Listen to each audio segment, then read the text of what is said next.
characteristic, forthright advice on I'll Show Them Who's Boss.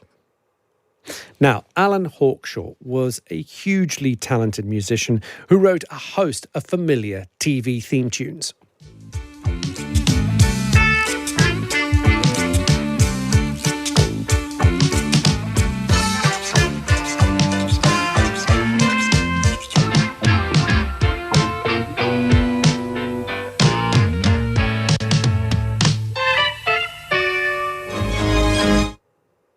That was the theme tune for Grange Hill. He also wrote the theme tune to Countdown, Channel 4 News, and all the work of Alan Hawkshaw, who died this week at the age of 84. There was so much more to his career than TV themes, though. Hawkshaw was also a member of The Shadows. He toured with the Rolling Stones, and he worked with artists including Barbra Streisand, Tom Jones, Lulu, and David Bowie. Now, the talent agency DNA Music Limited called Hawkshaw one of the most sampled musicians in the world, with his work being used by the likes of Jay-Z and even 50 Cent. Let's talk to Guy Fletcher OBE, who is a record producer and songwriter who knew Alan Hawkshaw for 60 years. Guy, good afternoon. Thanks for joining us.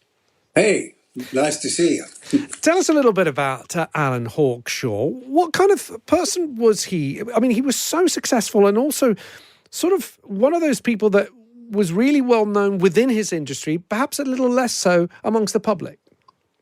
Absolutely. He was actually basically quite a shy person, which was amazing because he'd spent, when I first met him in 1961, he'd been on the road with the original Checkmates for a long time, which was a fantastic sort of rock, what we might have called a show band at the time.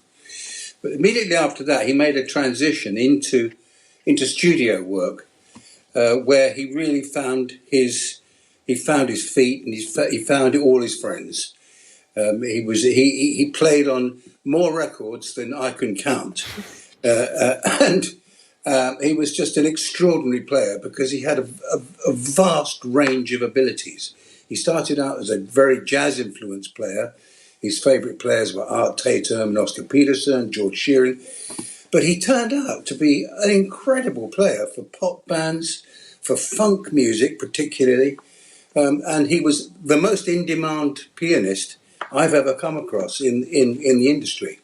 Now, he was really well known, as we mentioned in the introduction there, for coming up with theme tunes to TV shows, which is a different set of skills, isn't it, Guy, from writing for musicians or working along musicians. When you just get a TV show and they say, right, we need a minute on music, or in the case of Countdown, of course, 30 seconds of music with a poignant end.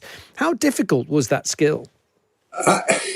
It was extraordinarily difficult, but some people just have it and some people don't. Countdown, Alan actually wrote in his head while he was sitting on the toilet. It's quite a famous story. He's written about it and everything.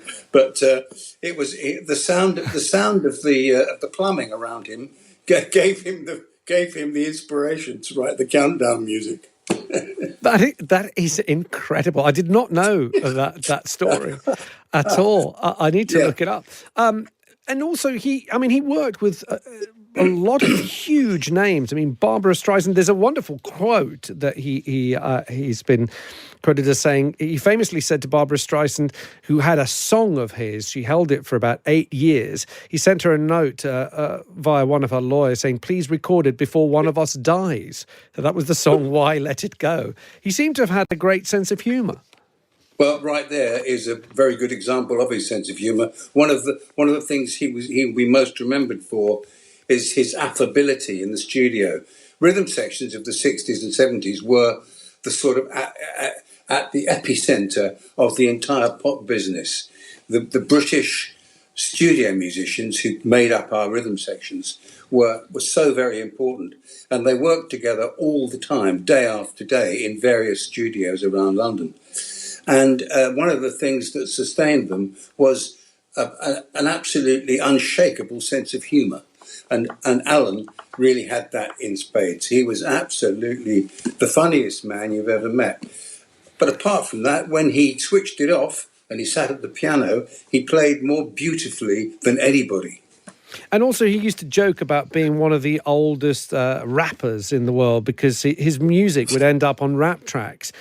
Jay-Z, 50 Cent. Why do you think his music was so heavily sampled? That's when people sort of take a small chunk of a song and sort of loop it and use it in another song. Why do you think made his music so open to being sampled by so many musicians? Well, like all great writers, he had an ability to actually condense very, very attractive ideas into very short spaces. And one of the things he loved was sort of all funk music. He just loved very attractive and effective rhythms. And this marked him out as quite different from everybody else. So an awful lot of his recordings were perfect for people who were making hip-hop records to actually sample. I don't think Alan ever met a rap artist, but for some reason they absolutely loved him, and they loved the simplicity of what he did. Wonderful stuff. Guy, thank you so much for joining us and bringing a little bit of Alan Hawkshaw to life with us, remembering him, who passed away at the age of 84. Guy, thank you. Not at all. Guy Fletcher there, who's a record producer, songwriter, and who knew Alan Hawkshaw for 60 years. Fancy that, coming up with a theme to Countdown whilst he was sitting on the toilet. One of the most iconic theme tunes in TV history. Well, coming up after 3 o'clock, we're going to be talking about cocktails, Bloody Marys, posh butter.